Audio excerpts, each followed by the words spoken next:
we're not worthy. There is only one. I'm like, pinch me. We have one of the greatest players ever to play the game that we love. How lucky are we to be joined by 3-time Super Bowl champion? Let me guess. 1, 2, 3, I think 4-time first team All-Pro, Super Bowl MVP, league-wide MVP, Hall of Famer, you name it, he's done it. Emmitt Smith, how are you?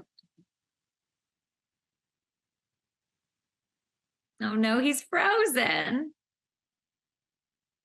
All right, let's bring in Hammy while we try to figure things out with Emmitt. That was a great intro by me. Emmitt, you here? Great intro. I mean, I heard a little bits and pieces of it, but, you know, I don't know what's going on with the freezing, but I'm here. We can only control what we can control, and we are so happy to have you here. It is amazing to see you. Last time I saw you, I think was at the Kentucky Derby. Since then, I know Reebok has re-released your shoe. I saw you on Pawn Stars. You've unretired with Dan Marino, Jerry Rice, and Randy Moss. What else have you been up to? Oh, I've just been working. I've been working with a group, Emergent, and with their NARCAN Nasal Spray, trying to spread awareness around the opioid overdose epidemic. And what we're trying to do is just make sure that people are equipped with the NARCAN Nasal Spray throughout the campaign that's called Ready to Rescue. So that's what I've been doing for the last 3 to 4 weeks. And we're doing it again this weekend here out in California at USC's football game. Wow. And so that's the NARCAN Nasal Spray. I'm really good. It's the Ready to Rescue. It's going to be at the USC tailgate, which is a huge thing. You got involved. And of course, you know, the rising opioid epidemic in this country is something that needs to be front and center. It needs to be something that we focus on and, you know, combat every day. How can we help educate people around us? I know there's lots of resources. Well, you can spread the word in terms of the NARCAN Nasal Spray itself, or you can just start to send people to NARCAN.com to get more information around the program itself. The Ready Rescue program is something that we're marketing and promoting and out just trying to get people keenly aware of the dangers of opioids itself, and to make sure that they are equipped whenever they're out and about. They have the potential to carry their over-the-counter NARCAN Nasal Spray. So that's the hope, is to make sure that people are ready, so they don't have to get ready. They stay ready all the time and be on alert because you never know when you may need it. It's true. And I think not enough people know, and we were doing our research for this interview, opioid overdose is actually the leading cause. Really think about that, world. The leading cause of accidental death in the United States. So it's something that you're behind, that you put a lot of work in, and have fun. I can't even imagine what's it going to be like to be Emmitt Smith at a USC tailgate this weekend. You know what? So far, it's been great. I was in Colorado. Colorado was very receptive. I was in Miami. Miami was extremely receptive. And so I would anticipate the same thing in USC. You hang out with Dion out there? Yeah, I got a chance to hang out with Prime just a little bit. And but you know, he was focused on the game, and like he should have been. And that's the way we left it. I love it. I saw that you were, I mean, you've been clocking in the miles there, Emmitt. My goodness, you don't want to like relax and enjoy some Hall of Fame retirement. You were at Jerry World last weekend for DeMarcus Ware's Ring of Honor induction ceremony. What was it like to be back in Dallas with those legends? First and foremost, you know, I didn't have far to go. I live right there in Dallas, so I didn't have far to go. But secondly, it was great to be in the stadium. It was wonderful to see the Cowboys actually put some things together and show truly their true potential of what that offense can actually look like, with the creativity and the diversification of the football throughout the entire team to various players. And so the only thing left for us to do is to build upon that by eliminating some of the mistakes, the penalties, and so forth, establish more of a significant running game, and I think we'll be right where we need to be at. Okay, well, the Eagles, you could say, you know, you got to get past them, though. Big game, 7-1, their first place in the NFC East. Your squad sitting there, you know, Dak Prescott, he's shown up against Philly, but this is a prove-it game on the plate. What have you seen out of Dak specifically that is different than what you've seen previously that gives you some faith? Well, I think he's not. Last week, I'm just speak to last week. Last week, I don't think he forced the ball in any places or into tight places. I think when you look at Dak Prescott and his the evolution of Dak, I think the offense itself has to also grow and that has to expand. And it started, we saw glimpses of it last week. And when you think about it, the only thing that was actually missing was a 100-yard game. We threw the ball very effectively. Defense played very well. And special team played well as also, except for the penalty on the kick on the punt return.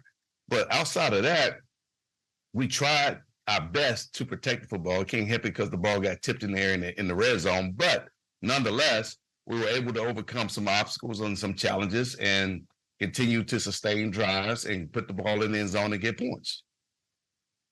In CD, I'm talking about 100-yard. I mean, CD had a nice game. There's a lot of been talked about. This offense should not focus on giving him the rock. We shouldn't be focused on giving him more targets. But he's coming off of 158 yards, career high game against the Rams. Do you think it happens again against this shaky Eagles secondary? Well, I don't know if it's going to happen like it did against the Rams. I keep asking myself the question: are the Cowboys that good, or are the Rams just that bad? It could be a combination of both. I mean, we did play well. We buried a team that we should have buried. And we got the ball. We made turnovers on the defensive side of the ball. We put pressure on the quarterback.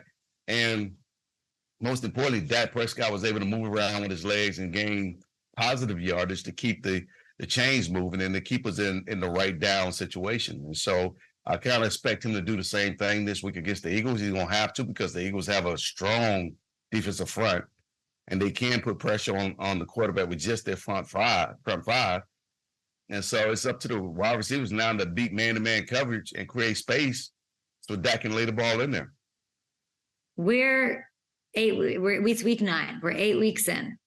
How do you, Emmitt Smith, evaluate the Texas Coast offense? It's still evolving. The one thing about gaining confidence in any offense, whether it's the Texas Coast, the West Coast, or North Turner offense, is that your team has to evolve every week and has to get better every week. And I'm looking for the Cowboys to make strides this week, not regression, strides. This is a tremendous opportunity ahead of us with Philadelphia offense and their defense. It's a tremendous team challenge. And with those opportunities, we have to show up and deliver our best. We got to bring the energy. We got to bring the emotions. We got to bring the focus and the commitment and the will to finish the game and fight for 4 quarters, because Philadelphia is not going to lay down. That is a call out by Emmitt Smith. That is encouragement for this team. They need to do all 4 quarters at the running back spot. You know, you didn't say it. McCarthy does not have the best track record when it comes to running backs. Okay, he doesn't have a great history with running backs. Tony Pollard hasn't got going yet. I know he wants to. He said so much as much this week. Is it more about Pollard right now, or is it more about the offense that's keeping him from not going off? It's all the offense. It's all about McCarthy and the way he called plays and how he utilizes the running game. I think with a guy like Tony Pollard and Waddle back in the backfield, we have a solid 1-2 punch, just like we had with Zeke and Pollard. They both run the ball, and they both have explosive tendencies. And so the creativeness of the offensive coordinator is truly what's going to make him a genius. I'm not giving the offensive coordinator a genius because he's developing the passing game or he's creative to move guys around. I'm giving the title genius to an offensive coordinator when he finds the balance between the both and they make both of them work. To me, that's the way the game should be played. That's the way the game is won, is when you're able to keep teams off balance and you're able to do both. Because when you become one-sided, it makes it easier for the defense to key on certain players and put players in boxes. And I'm one of those guys that believe is unlocking the boxes. Allow the players to be players and allow coaches to coach and coach the greatness that they have on the football field. I mean, all of the greatness, not just the quarterback, all of the greatness. Is Pollard the guy they can do that with? It's amazing to me how a year ago, everybody was screaming for Tony Pollard to be the man. Now that he is the man, everybody's questioning whether or not he has the ability to do it. I said it a year ago, and I'm going to say it right now. For all you naysayers out there that are claiming that and asking this question, the question you need to ask yourself, have you ever sat in the number one seat and somebody just blasts you and gear their game plan around stopping you? If you haven't sat in that number one seat, don't talk about it. Because the only thing you're doing is speculating. With Tony Pollard, given the right opportunities, he can be a great back. And right now, defenses are gearing up to stop one person, Tony Pollard, in the run game. Therefore, they're focusing on him week in and week out, like they did with Ezekiel Elliott, and he's slowing down his running game. And McCarthy is only enhancing it by not creating opportunities for Pollard to get the ball in certain spaces.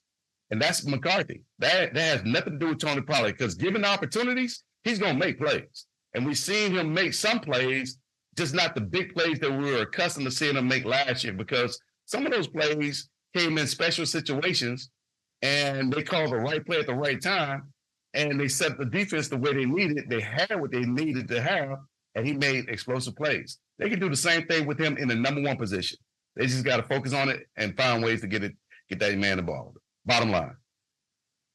Some people in my YouTube chat are saying, are you speaking to anyone in particular here?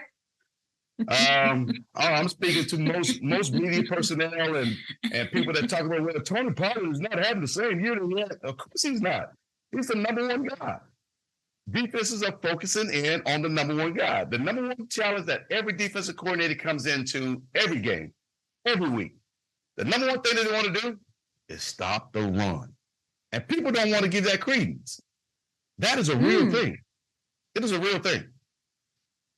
I think just you saying, Emmitt Smith saying he's a feature back and he's the guy. And we don't even have to keep talking. I don't even know what else to say. It sounds like you're going to be on First Take next week, though, huh? But you know how dynamic Christian McCaffrey is. Yes. They do a very good job of moving Christian McCaffrey around and getting him the ball in various spaces. They utilize him, Deebo Samuels, tight ends. They use Kittle, all of them in a very unique way. Yeah. That's what made that offense so explosive. And that's what made Christian McCaffrey the guy that everybody's pointing to right now. Tony Pollard and the Dallas Cowboys, you talk the Texas Coast offense, that's how you utilize a complete set of guys that you have that can be explosive throughout the course of the game. I mean, you're just giving it to everybody straight here on the Up and Adam show on a Friday. Right. We love hearing. Just go out and get your NARCAN nasal spray. Just do that. Make sure you walk around with your NARCAN nasal spray. You seem, you're so funny. You seem frustrated. I like it.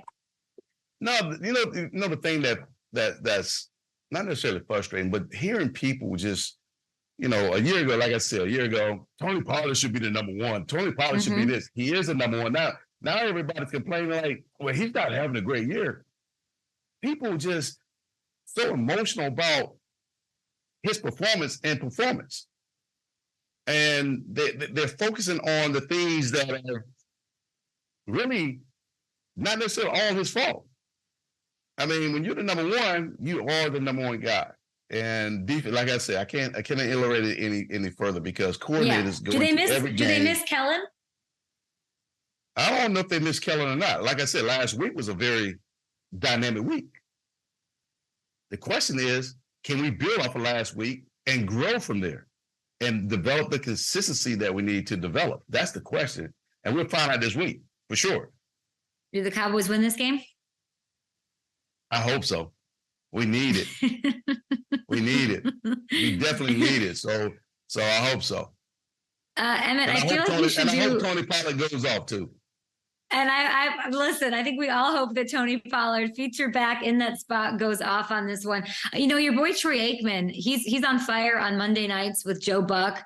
He's doing all this stuff. You've got the Manning cast, you've got the Pat McAfee alt cast, you've got lots of characters. Would you ever do like a simulcast with, I don't know, with Troy and Michael Irvin or something?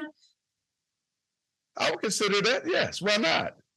Why not? The triplets come back together again. Why not? the money's got to be right. Oh, always. Because somebody else is gonna make some money off of it. So why not us? Cheers to you, Emmitt Smith, Hall of Famer. I was not ready for you to be that direct and passionate, but you always are, and I should have been. You are the best. Good luck to those Cowboys, and let's go, Tony Pollard. All right. All right.